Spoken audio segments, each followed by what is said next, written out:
Formal nang hiniling ng Department of Justice sa Korte Suprema na gawin sa Metro Manila ang paglilitis laban sa mga naarestong miyembro ng MAUTE.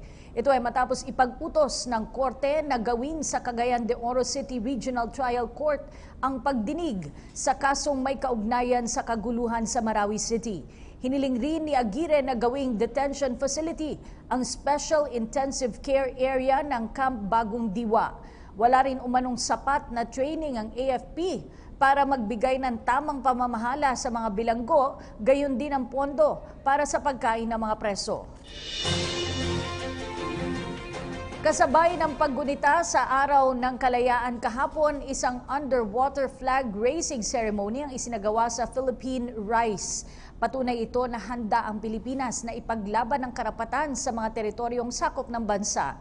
Ang ulat mula kay Eunice Samonte.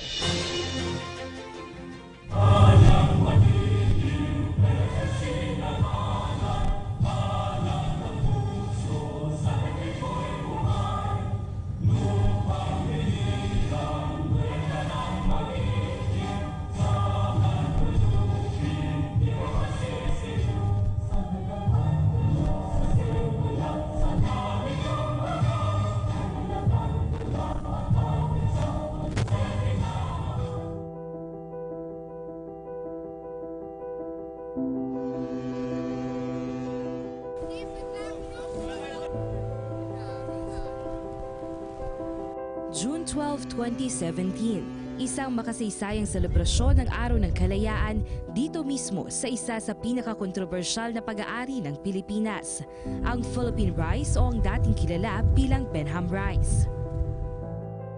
Sakay ng BRP Davao del Sur o ang pinakamalaking barkong pandigma ng Philippine Navy, isang underwater flag raising ceremony ang isinagawa sa pangunguna ng Armed Forces of the Philippines.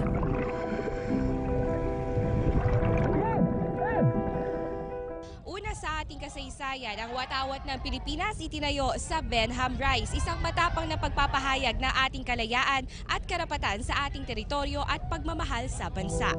Kasabay ng pagtaas ng watawat sa barkong pandigma ay ang pagtaas din ng bandila ng Pilipinas sa Philippine Rice Plateau na matatagpuan sa pagitan ng probinsya ng Isabela at Aurora. Gaya ng normal na flagpole, ang base ay may taas na 14 feet na nakatayo sa lalim na mahigit 70 meters. Gawa sa fiberglass ang watawat kaya di basta-basta masisira kahit malakas ang alon ng Dagat Pasipiko. Kasama ang mga professional divers mula sa Philippine Navy, civilian divers, Coast Guard at BFAR, pinag-aralan muna umanong maigi ang lokasyon ng watawat. Wala, maingat natin, iningatan natin. Although na napakahirap nung ginawa nating yung diving activities ngayon. Pero talagang una sa lahat, safety ng divers, iningatan natin lahat. Ito na nga umano ang magsisilbing marker ng Pilipinas sa ating teritoryo na kinilala ng Commission on the Limits of the Continental Shelf ng United Nations taong 2012 bilang parte ng Philippine Exclusive Economic Zone. This is to assert our sovereignty or our sovereign rights over Benham Rice or Philippine Rice, so to speak. And this is also in compliance with the direction of the Commander-in-Chief for the Armed Forces of the Philippines to put a structure or to assert our claim. Matatanda ang ilang barko ng China ang natagpuan dito noong nakaraang taon na nag-survey umano sa nasabing karagatan. Muli naman tiniyak ng militar na handa itong ipagtanggol ang mahigit 10 milyong ektarya ng Philippine Rice sa sinumang magtangkang umangkin dito. Tanda ng pagpapahayag ng pagmamahal sa bayan ng mga Pilipino makadiyos, makakalikasan, makatao at makabansa. Mula sa makasaysayang Philippine Rice, para sa bayan, Eunice Samonte.